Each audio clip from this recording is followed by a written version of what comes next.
Dámy a páni, predstavili sa vám finalisti, lepšie povedané, finalistky súťaže Nová tvár modnej scény 2011. Ak sa vám páčili nielen modely, ale aj topánky, tak tie zapožičalo Desel. Aby som to ale všetko dala ešte do poriadku, musím spomenúť jednu členku poroty, na ktorú som zabudla, a je to pani Petra Ficová, fotografka.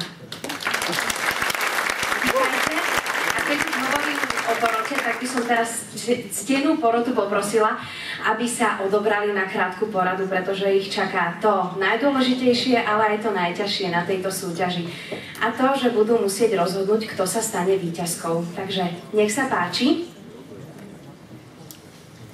A zakiaľ sa porota presunie a budeme tu mať rušno, tak by som vám rada povedala, že sa predstaví renomovaný modný dizajner, ktorého modnú kolekciu teraz uvidíte. Je to host z Čiech a volá sa Libor Komosny. Toto je jeho kolekcia.